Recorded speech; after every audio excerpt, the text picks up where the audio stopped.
Саламатсызбы? Алимент 2 балага канча сом төлөнөт? Эң көп жана эң азын айтып коюңузчу. Менин абысыным 1 баласына 4000 сом алат экен. Мен 2 балама 3000 сомго жетпеген акча алам. Эмне үчүн ар кимге ар түрдүү чыгат? Эгерде экөө тең эч жерде иштебесе. Эгерде соттун чечими чыккандан кийин ошол жоопкер карызкор деп айтылат, алимент төлөөчү. Демек ал эч жерде иштебесе, ошол кайсыл жерде жашаса, ошол жерден өзүнүн орточо эмгек акысы болот. Ошол орточо эмгек акынын алсак, ошол бир балага 25% өндүрүлүш керек.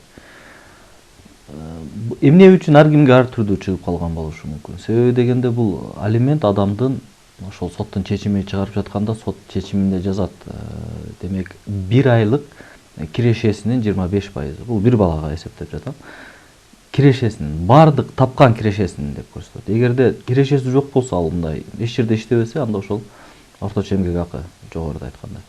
Бул орточо эмгек акы ар бир райондо ар түрдүү болгонуна байланыштуу. Мындай сиз менен башка алимент алуучунун ортосунда айырма болгон болушу мүмкүн. Себеби дегенде ар бир райондун орточо эмгек акысы башка шаардын же башка райондун орточо эмгек акысы менен мындай айырмасы болот. Себеби дегенде ар бир райондун өзүнүн орточо эмгек акысы чыгарылат. Бул мындай башка райондор менен тең болушу мүмкүн же тең болбой калышы да мүмкүн. Ошондуктан мындай ар түрдүү алимент өлчөмдөрү чыгып калат.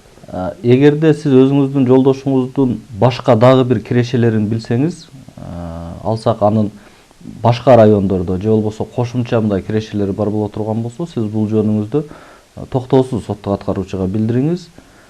Соттук аткаруучу ал кирешелерин аныктап, демек ошол кирешелеринен дагы тиешелүү демек пайызы бөлүнүп туруп, сиздин алименттен болгон мындай өлчөм ошо кирешеге жараша аныкталат. Кыргыз Республикасынын Үй-бүлө кодекси 118-берене алимент боюнча карыздарды аныктоо. Карыздын өлчөмүн соттун чечими же алимент төлөө тууралуу макулдашуу менен аныкталган алименттин өлчөмүнө жараша соттук аткаруучу аныктайт.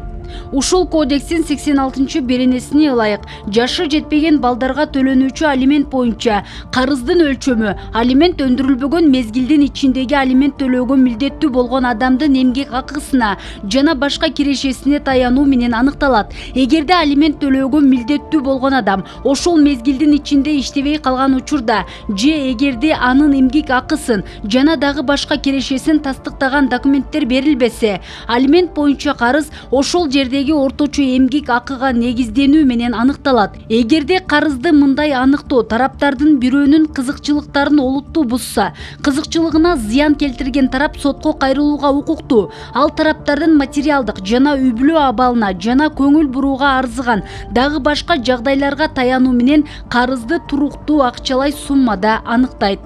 Соттук аткаруучу тарабынан алимент боюнча карыздын аныкталышына макул болбогондо кайсы гана тарап болбосун аткаруу өндүрүшү жөнүндө Кыргыз Республикасынын мыйзамдарында каралган тартипте соттук аткаруучунун жасаган аракетине даттаналат.